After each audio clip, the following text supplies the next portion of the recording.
Добрый путник, войди во франшизу про ФНАФ, ты своим не поверишь глазам. Там токсичны фанаты, всегда ты не прав, от теорий там рвет пополам. Это все сон или же нет?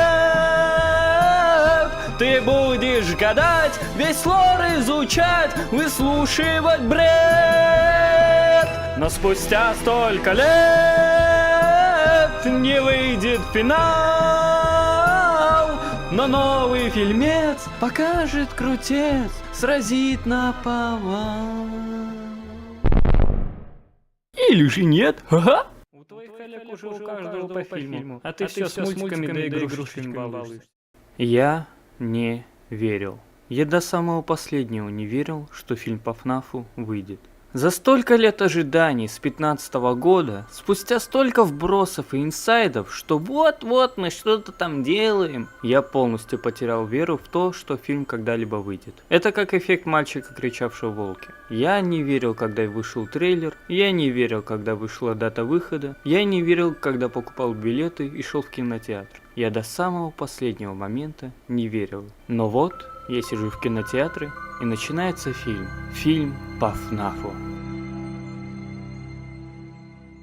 Не вижу смысла рассказывать, что такое FNAF, говорить про игры, сюжет, шиза-сюжет и тому прочее. Все это можно посмотреть у Интайма и Сумочкина. Ребята реально постарались и отлично рассказали все, что происходит с франшизой без прикрас. Ну а я же буду разбирать фильм любимым моим и, надеюсь, вашим способом. Стоит, наверное, уточнить, что это все-таки экранизация игр, и, понятное дело, сюжет может быть изменен или полностью переписан по сравнению с играми. Так, о чем это я? Он же и так переписывается из игры в игру. Я имею в виду, что сюжет рассчитывается не только на фанатов, но и на обычных людей, не знакомых с играми. Поэтому мы разберем фильм как от лица фаната, так и от лица обычного зрителя. Так, все, я и так затянул с началом, да еще и хайп-трейн упустил. Я же не какой-то там DTV Animation, который со своей огроменной командой может за пару дней выпустить получасовой ролик. И нет, я не жалуюсь, мне обидно и не истерил. Мульты, фильмы, сериалы смотри. Начинается фильм с показа нынешнего охранника, который очень скоро станет предыдущим. Забаррикадировав двери, он... Погодите-ка, что это? Где те огроменные железобетонные двери, которые стояли в офисе? А хотя, в каком это офисе вы видели подобные двери? Но возможно, в игре владелец пиццерии все-таки хотел как-то уберечь охранников от неминуемой гибели, поэтому установил эти двери. А тут, походу, владелец такой: ну помер и помер, зато зарплаты не попросит. Проползя по вентиляции, он оказывается в темной комнате. И, конечно же, в темной комнате логично с собой взять... Да пофиг на фонарик, действительно. Тут же не ходит какой-нибудь Фокси, который фонариков боится.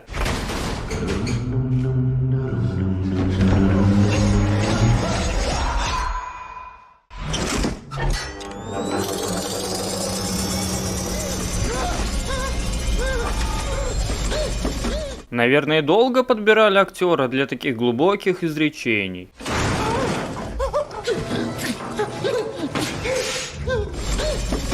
Знаете, какой фарш настоящий? Из хорошего мяса. Правильная рубка. Сохраняет сочность в себе, а не на сковороде. И нам показывают предысторию пиццерии через мини-игры в автоматах. Ах, как приятно. К слову, эту главную тему фильма написали никто иные, как сами братья Ньютон, которые не раз писали музыку для известных всему миру фильмов, таких как... Главный герой сей картины, коим им был в первой игре, Майкл Шмидт, безработный разгильдяй, который сам о себе позаботиться не может, так еще и за сестричкой-психичкой следить нужно. Эбби, вылезай. Ладно, злющий ты. Знаешь же, что я тороплюсь, одевайся. Я говорил, теория сна канон, а вы мне не верили.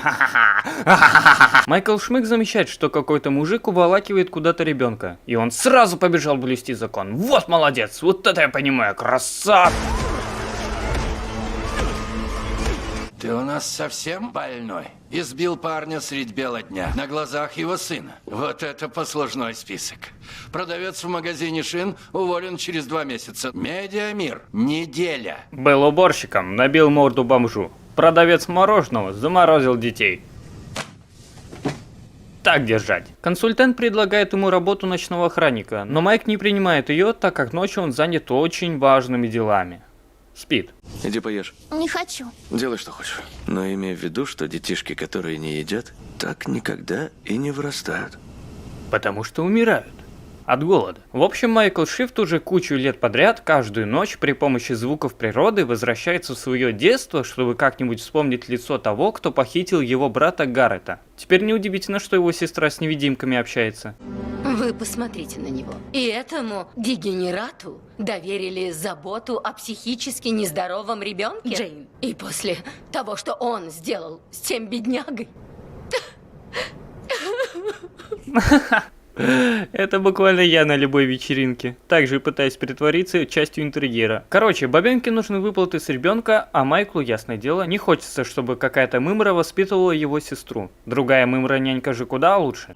Знаете, для детей рисунки обладают большой значимостью. Образы – самый важный инструмент познания мира вокруг нас. В общем, чтобы на суде были хоть какие-то шансы на победу, он все-таки решает пойти на пост охранника в заброшенную пиццерию. Его до сих пор не снесли только потому, что владелец немного... Сентиментальный, видимо, парень. Охранные системы Старые, но рабочие. Так вот все-таки как выглядит телефонный парень, а я думаю как-то так. не своди глаз с мониторов, ну и не пускай людей. И кстати, 5 дней.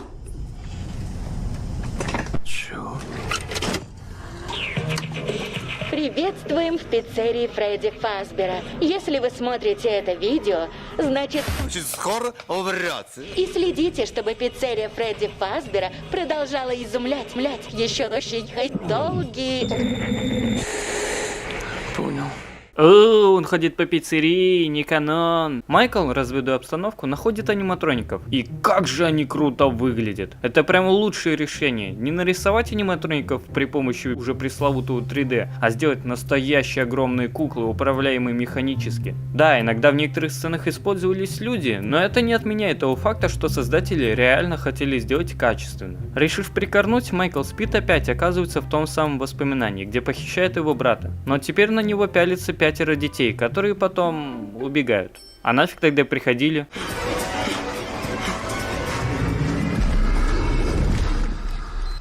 Надо завязывать с бухлом. Как прошло? Интересно. Я тогда пойду, наверное. Кстати, я тебе заплачу рано или поздно. Ничего, я тебя найду. Я тебя найду! Расчленю! Тем временем мадам в суд подам строит планы, как отнять у Майкла его сестру. Ему очень нужна эта работа. Влезем туда и все там разнесем.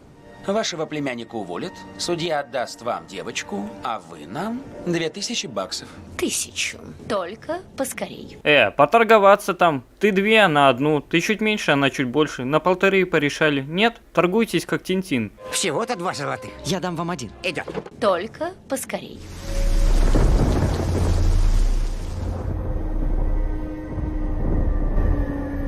Не понял, это что было?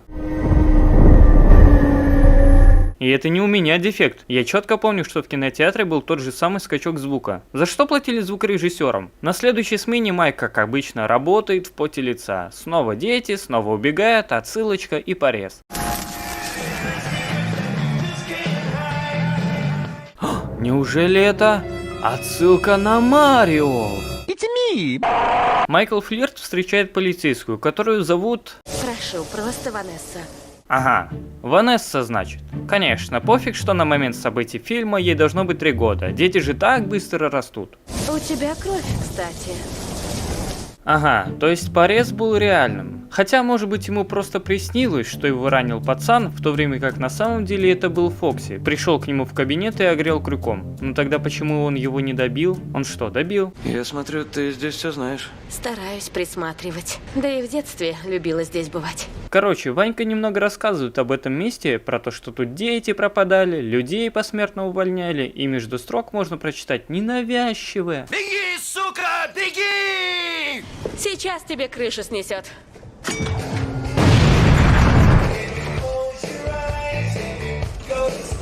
Это прям... Лучшее, что ты в своей жизни видел. Ага, прям лучше ночного кошмара не найти.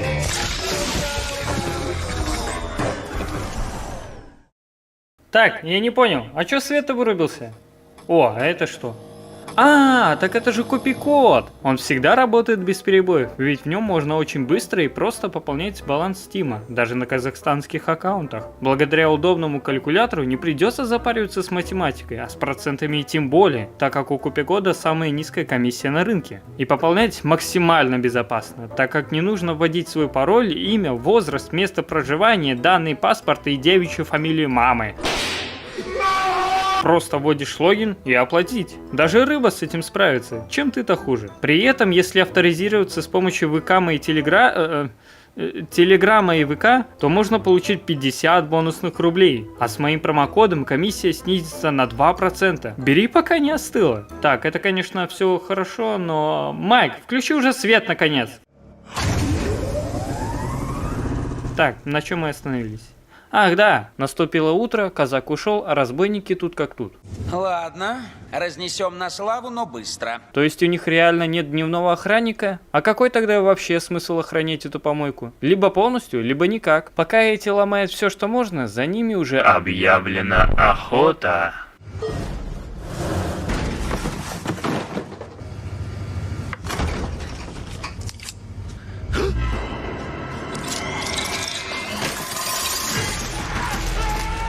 А я что-то не понял. По идее, 5 душ детей на 5 аниматроников, считая Голден Фредди. А как кекс сам ожил? Или это такая акция загробного мира? Вселись в Чику и получи живой кекс в подарок.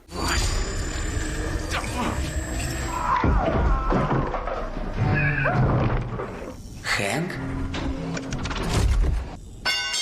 Давай, бери топор и... I hope you die in the fire! Этот мужик забегает в офис, и как думаете, что он делает? Правильно, играет во FNAF. Смотрит по камерам и следит за вентиляцией. Настоящий охранник за весь фильм подобного ни разу не сделал. А тут рандомный чувак это смог.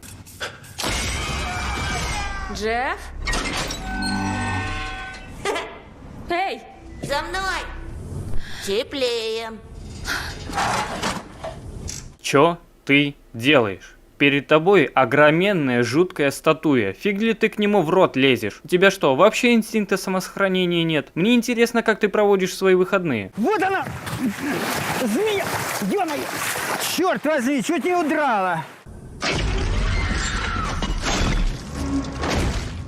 А где все остальное?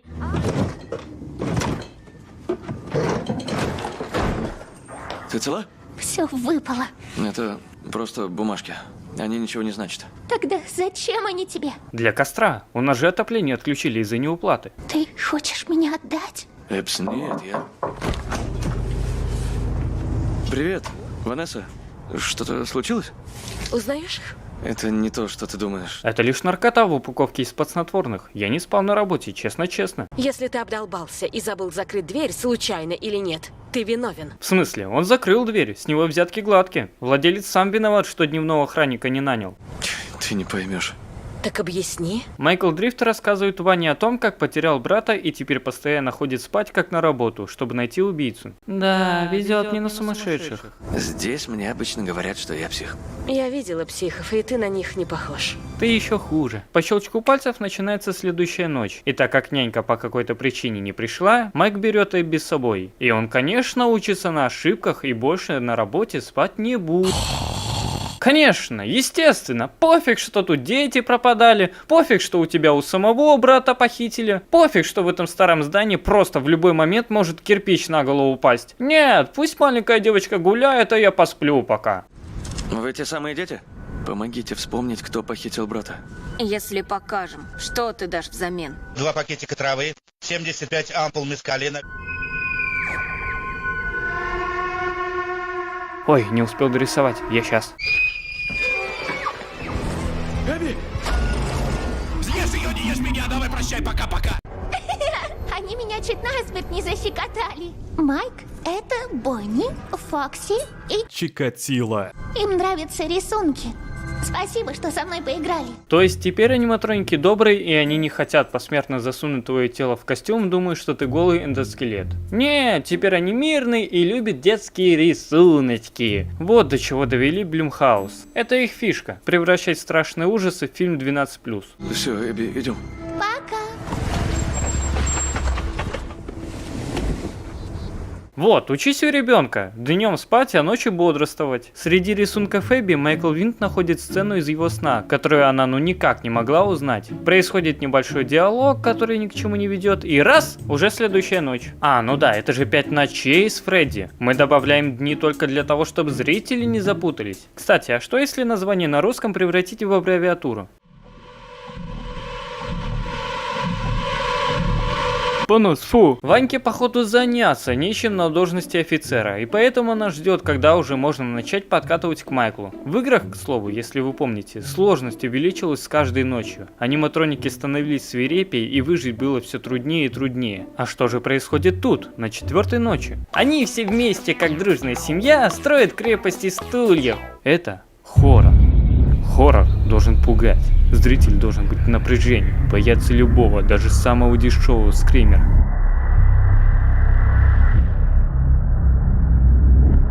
Но это не про ФНАФ. Может, что-то подобное было раньше, но это прошлый век. Сейчас у нас только веселье и музыка. Нет, я бы не лезла. Смотри. Ванесса, больше ничего не хочешь мне рассказать? А если бы Эбби зашла сюда, к этой штуке? Это ты ее привел, не я. Ладно, другой аргумент. Ничего, что он сам туда чуть руку не засунул. Действительно, кто он такой, чтобы рассказывать об этом месте? Он всего-то единственный работник в этой пиццерии. Расскажи. Пытаюсь, ты не слушаешь. Так ты, блин, не рассказываешь. Эбби? Нет!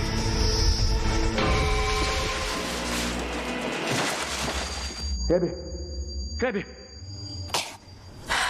Что случилось? Ничего страшного, мы лишь оставили тебя одну в опасном здании с роботами-убийцами.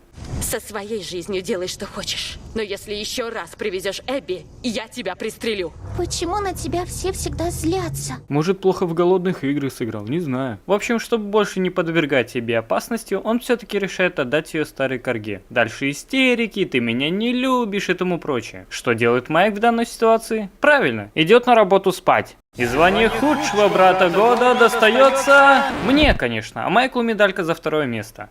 Я хочу найти того, кто... Ты лжешь. Ты хочешь спасти Гаррета, вот зачем ты здесь. Ты можешь видеть его каждую ночь. Вы снова будете вместе, как раньше. Ты обещал дать все, что мы захотим. Нам нужна Эбби. Ладно. Да. Нет, ни за что. Я этого не хочу, послушайте. Я этого не хочу! Вы слышите? Отстаньте от Эбби! Первое слово дороже второго. Первое слово дороже второго.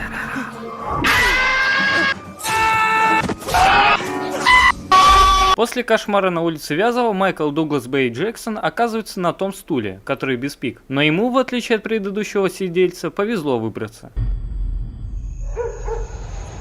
Знаешь, ты не сможешь сидеть там вечно. Как угодно. Это что, Фредди Санс? Птички поют, цветочки благоухают. Такие твари, как ты, сегодня умирают. Они все тебя там ждут. Пора поиграть. Как мы доедем? Что за... Господи боже! У меня много вопросов. У меня уйма вопросов. Но я задам лишь один. Если всего одна голова занимает полсалона, то как он вообще поместился в машине? Ты чё, Демогоргон? Майк очухивается перебинтованной Ванькой, которая знала, что аниматроники хотят убить все живое, что видит. А теперь они хотят сделать Эбби одной из них. Что делает Майк? Бежит защищать сестру? Не, сидит и слушает историю, типа жили-были, всех убили. В 80-х, когда эти дети пропали, полиция обыскала Фредди сверху донизу, буквально каждый сантиметр. Но их так и не нашли. В этих машинах не только призраки детей, там их тела. Между прочим, это очень крутой сюжетный поворот, что тела спрятали в костюмы, поэтому они стали одержимы призраками и начали ходить. Для новых зрителей, которые не знакомы с играми, этот поворот действительно неожиданный. Кто, Ванесса? Я пыталась сказать. Пыталась, хоть и по-своему. А, так ты пыталась. Давай-ка напомни, как именно ты пыталась. Ванесса, расскажи все, что знаешь об этом месте. Пойдем поиграем. Просто скажи мне, кто это? Его зовут Уильям Афтон. Он мой отец. Чего? Он твой отец? Пиздец. Пыталась она рассказать. Пыталась! Слушай, Майк. Да? Мой отец убийца. Чего? Мой отец убийца. Давай закажем пиццу? Да, давай. Короче, пока Эбби хотят превратить в Эллу, куклу из книг, Майкл Уик разбирается со всеми аниматрониками и спасает сестру. А у Кекса реально есть свой разум. Чика отключилась, а ему нормально. Вон, ногу грызет. Может быть, Уильям Афтон помимо детей еще крысу одну какую-то замочил и в Кекс спрятал?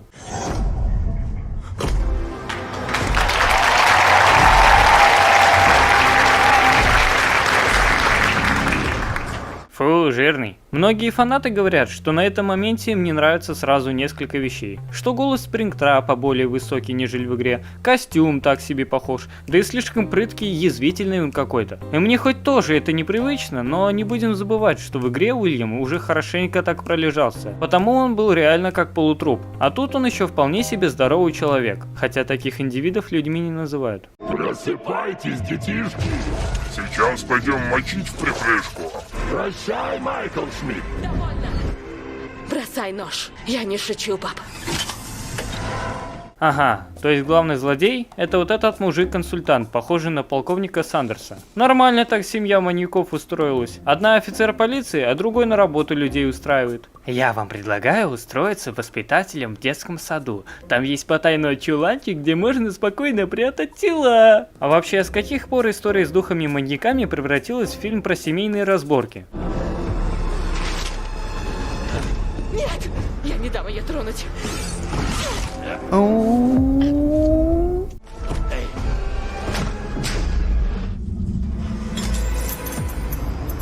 Для детей рисунки обладают большой значимостью. Образы – самый важный инструмент познания мира вокруг нас. Они вспомнили все, что ты сделал. Смотрите, какими вы все стали непослушными. Я вас создал.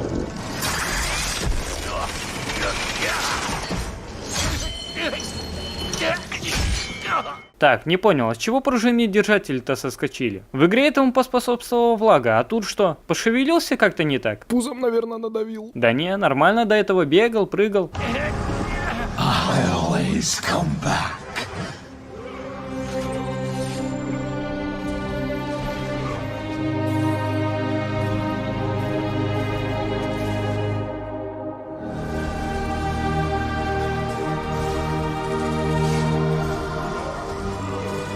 Несмотря на всю абсурдность последних нескольких минут фильма и того, что Мэтью Лиллард, в основном комедийный актер, не очень подходит на роль маньяка-убийцы, сцена все-таки вышла неплохой и даже оставляет отпечаток у зрителя.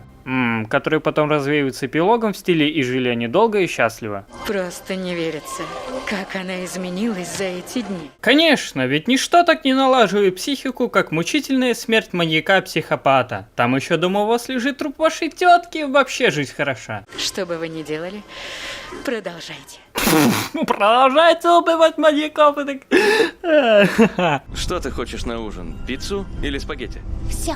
Пиццу с макаронами подают в одном из ресторанов Лас-Вегаса. По итогу Ванесса выживает, хоть и в реанимации, а Уильям пытается спародировать трейлер третьего ФНАФа. И кино заканчивается под песню The Living Tombstone. И честно говоря, лучшей песни для титров было подобрать просто невозможно. Это самая популярная песня по ФНАФу из всех существующих, а ее сюжет до сих пор лежит в основе всей франшизы. Что могу сказать по фильму? Мне он очень понравился. В большей степени потому, что я смотрел его в кинотеатре. Целый зал фанатов ощущается, как будто ты с друзьями сидишь дома и смотришь фильм. Очень лампово. Если вам не удалось сходить на фильм в кино, то вы очень много упустили. Ни разу, ни на одном фильме, ни в одном кинотеатре, что я был, не было такого, чтобы зрители всем залом аплодировали на каком-нибудь моменте из фильма. Прям чувствуется, что это все не рандомные люди, а такие же фанаты, как ты, прошедшие с тобой весь этот длинный путь от первой демки до полнометражного фильма. И хоть тут есть куча нелогичных вещей и местами навалили кринжа, но как будто бы этого в играх не не был, ей-богу. Да, мне не нравится, куда идет Скотт с играми, и что он продолжает доить франшизу и игроков. Но это не нравится и другим, настоящим фанатам. Ведь если фанат поистине любит франшизу, то он будет желать, чтобы у нее был отличный и понятный конец, а не чтобы его любимая история с героями превращалась в конвейер. Это и есть истинный фанат.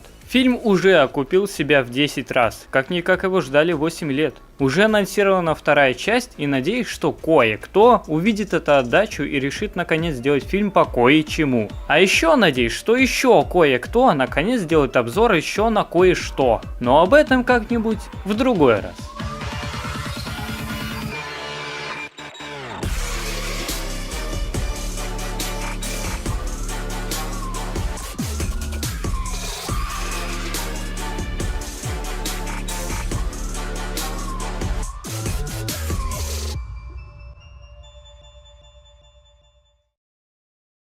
Скотт еще участвовал в написании сценариев к Суперкрошкам? Are you guys sure you're ready for another beating? You girls are gonna eat your words, spit them out, and eat them again!